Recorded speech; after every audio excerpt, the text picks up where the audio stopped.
Nós precisamos crer mais no que Deus pode fazer através da oração. Se crermos mais, nós oraremos mais. Se orarmos mais, veremos mais dos feitos de Deus. E não só crer, não só orar, mas a gente precisa também se solidarizar com o sofrimento do nosso próximo. Como vai explicar aqui, em certo momento, o texto que nós vamos ler, de que Pedro estava preso. E porque Pedro estava preso, a igreja, de maneira solidária, se reuniu em oração incessante. E Deus operou libertação na vida de Pedro. Quantas pessoas eu e você conhecemos que estão, de certa maneira, presas por algo, por uma situação, por um drama, por um problema. E às vezes a gente ouve, chega ao nosso conhecimento e a gente diz: meu Deus, tem misericórdia. Meu Deus, tem misericórdia. Mas nós podemos mais. Nós podemos orar. Porque pela oração, Deus traz grandes obras de libertação. Então, nessa noite, eu quero falar com vocês sobre o seguinte tema: a oração desencadeia o sobrenatural de Deus. A oração desencadeia o sobrenatural de Deus. E nós precisamos crer nisso. Crer e agir. Conforme diz Tiago, muito pode, por sua eficácia, a oração do justo. O pastor Jamar, que ficou de chegar a qualquer momento, por isso que eu cheguei aqui procurando por ele. Ele disse: se eu não chegar, tu vai tocando. Então vamos tocando. Ok? Ele foi a uma consulta, a consulta atrasou, e ele pediu que fosse tocando. Então vamos tocando. Se ele chegar, ele faz o que ele quiser. E tudo que ele fizer vai ser melhor do que eu fizer aqui. Então vamos lá. Atos 12. Olha aí para a sua Bíblia. Por aquele tempo, mandou o rei Herodes prender alguns da igreja para os maltratar, fazendo passar a fio de espada a Tiago, irmão de João. Vendo ser isto agradável aos judeus, prosseguiu prendendo também a Pedro, e eram os dias dos pães asmos. Tendo feito prender, lançou-o no cárcere, entregando-o a 4 escoltas de 4 soldados cada uma, para o guardarem, tencionando apresentá-lo ao povo depois da Páscoa. Pedro, pois, estava guardado no cárcere, mas havia oração incessante a Deus por parte da igreja a favor dele. Quando Herodes estava para apresentá-lo, naquela mesma noite, Pedro dormia entre 2 soldados, acorrentado com 2 cadeias, e sentinelas à porta guardavam o cárcere. Eis, porém, que sobreveio um anjo do Senhor, e uma luz iluminou a prisão. E tocando ele o lado de Pedro, o despertou, dizendo: levanta-te depressa. Então as cadeias caíram-lhe das mãos. Disse-lhe o anjo: cinge-te e calça as sandálias. E ele assim o fez. Disse-lhe mais: põe a capa e segue-me.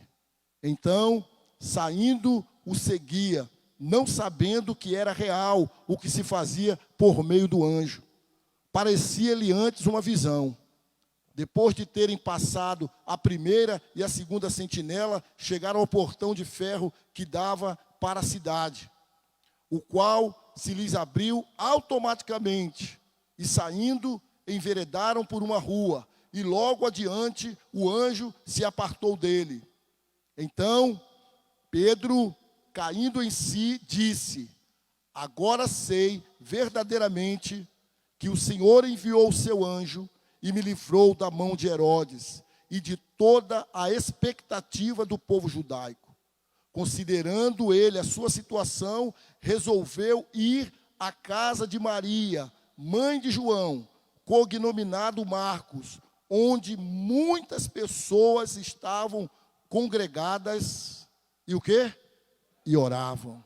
Pai, peço a tua graça, Pai, para que a tua palavra alcance o nosso coração e realize na nossa vida os teus santos propósitos. E que assim consigamos glorificar o teu nome. Me concede, Deus, poder e graça no Espírito Santo para, Senhor, pregar a tua palavra sob a sua direção. E concede ao teu povo também graça para receber a tua palavra com clareza. E assim o teu nome seja glorificado e os teus propósitos, eles sejam estabelecidos. É a nossa oração em o nome do Senhor Jesus Cristo. 3 aspectos aqui desse texto, irmãos. 3 realidades aqui. O cristão enfrenta dificuldades, adversidades, problemas. É a primeira realidade. Quem está aqui é cristão e concorda com isso. O cristão passa dificuldades, passa adversidade. Levanta a mão assim. Talvez seja a sua realidade nesse momento. Mas uma outra realidade é que o cristão, ele confia em Deus, ele sabe que Deus age, então ele ora. Ele ora. É uma outra realidade. Ele dobra os joelhos, ele apresenta a causa a Deus, ele chora diante de Deus. E a terceira realidade, porque ele ora, muitas vezes ele poderá ver o extraordinário de Deus, o sobrenatural de Deus. Nós não podemos esquecer isso, irmãos. Deus não mudou, Deus continua o mesmo. Este livro de Atos poderia ser chamado também, não só de Atos dos Apóstolos, mas de Atos do Espírito Santo. De tantos milagres, de tantas maravilhas. E Lucas vem narrando os milagres, desde o capítulo 1, capítulo 2, capítulo 3, e o maior de todos eles, dizendo que aquele povo que estava rebelde à pregação da palavra de Deus, através de Pedro, através de João, era o mesmo povo que tinha matado a Jesus Cristo, o único nome pelo qual o homem pode ter salvação. Então, além de narrar muitos milagres aqui em Lucas, aqui em Atos, Lucas fala do maior deles, a morte do Senhor Jesus Cristo, a entrega do Senhor Jesus Cristo, para que por meio dele, só por meio dele, o pecador possa ser salvo. Então, nos capítulos 9, você vai ver Pedro lá em Jope, orando por uma mulher que tinha morrido, e aquela mulher ressuscita. No capítulo 10, o negócio está explodindo, e Pedro então tem uma visão, recebe uma ordem para ir na casa de Cornélio, vai na casa de Cornélio e percebe algo maravilhoso, prega a palavra de Deus, Cornélio se arrepende, o Espírito Santo desce, acontece maravilhas ali, então a igreja está avançando. Mas quando chega no capítulo número 11, começa então a aflição. Começa então, mais uma vez, de forma enfática, a perseguição, a perturbação, a inquietação. Por motivos de inveja, por motivos religiosos, por motivos de interesse político, agradou a Herodes matar a Tiago, servo de Deus, e lançar na prisão Pedro, servo de Deus, que o servia com fidelidade, com integridade, que tinha dito outrora, melhor é obedecer a Deus do que aos homens. Quando disseram para eles, Pedro, te cales, não fale mais nesse nome. E ele com intrepidez disse, vocês julgam que é necessário obedecer a Deus ou aos homens? Esse homem fiel, esse homem íntegro, esse homem disposto a dar a vida agora, pela pregação do Evangelho. Agora esse homem é encarcerado. Porque Deus não livrou o seu servo de ser encarcerado? Porque Deus não livrou o seu servo de passar por tão grande tribulação? Porque na agenda de Deus, na vida dos seus servos, tribulação, adversidade, problemas fazem parte. Então você está aqui, você é um servo de Deus, você é uma filha de Deus, você é um filho de Deus, e você está diante de provações, você está passando por um tempo de prova. Não se assuste, não se espante. Tiago era servo como você, foi morto ao fio da espada. Pedro era servo como você, foi preso. Agora veja que coisa interessante, Pedro está preso, sendo preparado para ser oferecido, para morrer, numa ocasião oportuna, não naquela ocasião, porque havia festa em Jerusalém, era dia dos pães asmos, vai ter muito tumulto, vamos esperar a ocasião oportuna, e Pedro está preso, como diz o texto, 4 escoltas de soldado, gente guardando ele, preso com corrente nas mãos, e se você perceber, diz o texto, que Pedro dormia. Pedro dormia, está preso, vai chegar a hora dele morrer, e nada disso tirou o sono de Pedro. Esse homem tem autoridade para dizer lá na sua primeira carta, capítulo 5, versículo 7, lançando sobre ele toda a vossa ansiedade, porque ele tem cuidado de vós. Muitas vezes, irmãos, por menos, muito menos, eu e você perdemos o sono. Às vezes, nós estamos dormindo até naquele colchão, que você liga na tomada e ele fica tremendo, faz massagem. É um conforto só. E nem esse tipo de colchão é capaz de fazer você dormir. Porque algo te incomoda, algo te perturba. E aquela perturbação se torna maior do que a confiança em Deus. Pedro está encarcerado, está na fila para morrer. E o texto diz, Pedro estava entre cadeias. Versículo 6. Quando Herodes, olha o texto, estava para apresentá-lo naquela mesma noite, o que diz? Pedro dormia entre 2 soldados, acorrentado com 2 cadeias, e sentinelas à porta guardavam o cárcere. O que tem tirado seu sono? Confie em Deus. Descanse em Deus. Nossa vida está nas mãos de Deus. A Bíblia diz que por mais ansioso que eu e você estejamos, nós não podemos acrescentar um côvado à nossa vida. Nós não podemos acrescentar uma medida de 45 centímetros à nossa vida. Nós não podemos acrescentar uma porção de tempo de 15 minutos da nossa vida. Por mais ansioso que possamos estar. Tome a palavra de Pedro, que é a palavra de Deus no seu coração. Tendo lançado sobre ele toda a vossa ansiedade, porque ele tem cuidado de vós. É só um recorte. Mas a temática aqui tem sofrimento, tem aflição, Pedro está preso, está descansando em Deus. Por outro lado, versículo 5, olhe para a Bíblia. Pedro, pois, estava guardado no cárcere, mas havia oração incessante a Deus por parte da igreja a favor dele. Oração incessante. Está decretado, está determinado, Pedro vai morrer. Herodes, a maior autoridade da época, daquela localidade, coloca o homem preso, cerca o homem de toda forma, para ele não fugir, para ele não sair, aguardando só a hora. Mas a igreja não toma aquilo como algo absoluto, e a igreja vai para o joelho, a igreja vai para a presença daquele que pode mudar qualquer quadro, qualquer cenário, qualquer situação, e começa a orar, e começa a implorar, e começa a pedir. Juntos, a igreja intercedendo, havia oração, o quê? Incessante, perseverante, insistente diante de Deus, que devia ser nesses termos. Senhor, se for da tua vontade, salva o teu servo, livra o teu servo. Senhor, se for da tua vontade, envia o teu anjo, envia o teu socorro, envia, Senhor amado, a tua misericórdia, livra o teu servo. E aquela igreja está orando, e aquela igreja está unida, e aquela igreja está não só em união, mas em unidade, orando para que Deus pudesse libertar o seu servo. E agora, nós podemos ver aqui 2 ações. A natural, que é a igreja orando. A igreja está orando, isso é uma coisa natural, a igreja está clamando. Mas nós vemos também o sobrenatural. Veja o versículo 7, por gentileza. Eis, porém, versículo 7, vamos juntos. Eis, porém, que sobreveio um anjo do Senhor, e uma luz iluminou a prisão. E tocando ele o lado de Pedro, o despertou, dizendo, levanta-te depressa.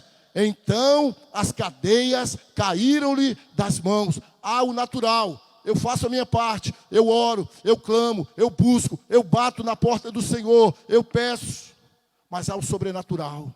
Deus ouve, Deus responde, Deus envia o seu anjo, Deus faz a sua obra, envia lá o anjo onde Pedro estava cercado, numa situação, humanamente falando, impossível. Mas para Deus não há impossíveis em todas as suas promessas. Nós precisamos crer mais. Nós precisamos orar mais. Se crermos mais, se orarmos mais, veremos mais do sobrenatural de Deus. São esses 3 recortes que esse texto fala para mim e para você. Há adversidade? Há.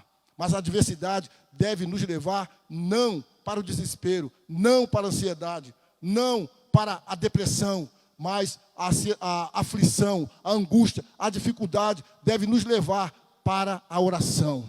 E a oração, sendo da vontade de Deus, vai desembocar em obra sobrenatural. O texto continua dizendo, versículo 8, disse-lhe o anjo, cinge-te e calça as sandálias. E ele assim o fez. Disse-lhe mais, põe a capa e segue-me. Então veja que é só agora o quê? Ação sobrenatural. Agora é só ação de Deus. É o anjo agindo. Então saindo o seguia, não sabendo que era real o que se fazia por meio do anjo. Parecia-lhe antes uma visão. Depois de terem passado a primeira e a segunda sentinela, chegaram ao portão de ferro que dava para a cidade, o qual se lhes abriu automaticamente. O poder de Deus, irmãos, é tão grande que até portão de ferro no século I se abre automaticamente. Quem já ficou com raiva na porta da sua casa, está lá o seu portão automático, tranquilo, você tem o controle e você fica. E ele não abre. Você tem o controle. É para abrir, mas ele não abre. Mas o portão que Deus abre, abre sem controle. Abre sob a voz do Altíssimo. Porque Deus, Ele destranca as portas de ferro. Porque Deus, Ele nos dá os tesouros escondidos. Porque Deus é o Deus que age de maneira sobrenatural. O portão de ferro se abriu automaticamente. Automaticamente. Quando você abrir o seu portão, se lembre, Deus é o Deus que abre portão de ferro de maneira sobrenatural. Amém, irmãos? Continua aqui. E saindo, enveredaram por uma rua, e logo adiante o anjo se apartou dele. Então Pedro, caindo em si, disse: agora sei verdadeiramente que o Senhor enviou o seu anjo e me livrou da mão de Herodes e de toda a expectativa do povo judaico. Agora sei, o Senhor me livrou da mão de Herodes e de toda a expectativa do povo judaico. Quem orou? A igreja. Quem fez o que é ordinário? A igreja. Quem fez o natural? A igreja. Quem fez o extraordinário? Deus. Quem fez o sobrenatural? Deus. Quem tirou Pedro da prisão? Deus. Quem é que opera na sua causa, na minha causa? Deus. Quem ora? Eu, você, a igreja. E Deus opera o extraordinário, porque o extraordinário é competência única e exclusivamente de Deus. Nós não somos daqueles que marca dia e hora para o milagre acontecer. Porque nós não mandamos na agenda de Deus. Venha hoje, hoje vai acontecer, hoje Deus vai curar, hoje Deus vai fazer. Nós não somos loucos para determinar a agenda de Deus, mas nós temos fé o suficiente para dizer, se Deus quiser fazer, Ele faz hoje, Ele faz amanhã, Ele faz a qualquer momento. Ele querendo, Ele faz, porque quando Deus age, ninguém pode impedir. E qual é a palavra dessa noite, irmãos? É dizer para você que a oração desencadeia o sobrenatural de Deus.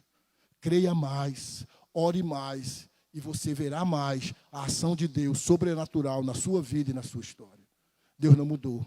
Ele continua o mesmo, absolutamente, agindo e fazendo tanto quanto for para a glória do seu nome e para o bem do seu povo. Amém, irmãos? Tanto quanto for para a glória do seu nome e para o bem do seu povo. É interessante que continua aqui versículo 12, dizendo assim, considerando ele, versículo 12, a sua situação, resolveu ir à casa de Maria, mãe de João, cognominado Marcos, onde muitas pessoas estavam congregadas e faziam o quê? E oravam. Você ouviu dizer que fulano está doente, fulano está numa aflição, fulano está numa crise.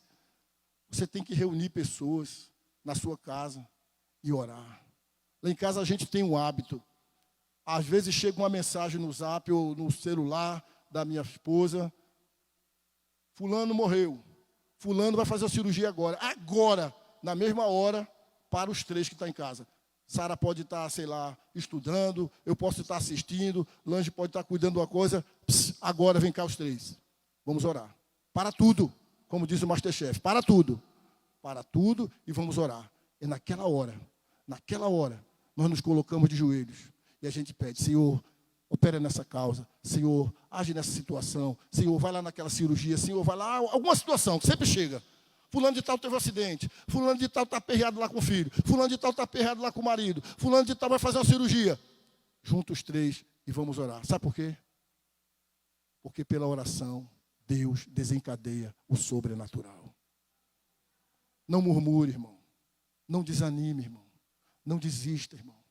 Ore e verás o sobrenatural de Deus. Às vezes alguém fala assim, mas antigamente acontecia mais coisas, isso e aquilo. Mas antigamente Deus fazia... Deus não mudou não, irmãos. Será que nós temos a mesma disposição de orar, de crer, de buscar, como tinham os antigos? Porque Deus não mudou, sua mão não encurtou, seus olhos estão abertos, seus ouvidos não estão agravados. É disposição a gente colocar diante de Deus e esperar que a aflição nos leve à oração e a oração nos leva a ver o sobrenatural de Deus. Eu termino dizendo, quem hoje tem uma causa e precisa de um milagre, eu tenho uma causa. Já levantou a mão, 1, 2, quem mais? 3, 4, 10, 200. Eu tenho uma causa e preciso de um milagre. Talvez você esteja aqui e hoje você esteja em uma prisão da mágoa. É uma mágoa que insiste em perdurar no seu coração. Você está preso por esse sentimento. Você está preso pelo ressentimento. Você está preso por um trauma. Você está preso por um abuso que você sofreu há anos e anos. Um abuso intelectual, social, sexual, físico. Você tem algum tipo de prisão. Talvez você conheça gente aqui que está presa, aprisionada por um vício de droga, um vício de bebida alcoólica, um vício de pornografia. Você conhece alguém que está com uma prisão do homossexualismo, do lesbianismo. Você conhece alguém que está preso em alguma situação talvez na sua vida, na sua família, em um conhecido seu. Há uma prisão. Como igreja, nós podemos clamar. E Deus, segundo a sua vontade, pode operar a libertação, como Ele operou na vida de Pedro. Deus pode operar um milagre hoje. Hoje, de libertação, de socorro, de transformação, de colocar no coração dessa pessoa, talvez, abuso pelo pecado, abuso pela vida mundana. Esse mês, eu escolhi 2 pessoas específicas diante de uma situação para o mês todinho orar por essas pessoas. 2 pessoas, especificamente, por causa dessas pessoas. Nós estamos tendo aqui na igreja, todos os dias, de segunda a sexta, oração de 6h30 da manhã. E todo dia a gente ora por uma família da igreja. Todos os dias a gente escolhe uma família da igreja e ora por essa família. Todo dia. Uma família específica, a gente ora por essa família. Certo? Além de orar pela igreja, pelos ministérios, pelo Brasil, por tudo. Mas todos os dias a gente ora por uma família específica da igreja. Então, diante de algumas situações, eu peguei um propósito de orar por 2 pessoas. Por 2 pessoas. Nenhuma das 2 são aqui da igreja. Todo mês de novembro eu estarei apresentando a vida dessas pessoas a Deus. E creio que Deus, querendo, poderá fazer coisas extraordinárias na vida dessas pessoas. Vamos orar, irmãos, e nós veremos o extraordinário de Deus para a glória dele. Hoje, aqui e agora, vamos nos unir como igreja e vamos clamar a Deus para que o Senhor possa trazer libertação em causas, em vidas, em famílias que precisam receber libertação pelo poder de Deus. Existem coisas, como foi no caso de Pedro, que só o poder de Deus poderá resolver. Existem situações que só o poder de Deus poderá resolver. Vamos ler juntos o versículo 13 e 14, por gentileza, e a gente termina. Quando ele bateu ao postigo do portão, veio uma criada chamada Rode ver quem era. Reconhecendo a voz de Pedro, tão alegre ficou que nem o fez entrar, mas voltou correndo para anunciar que Pedro estava junto do portão.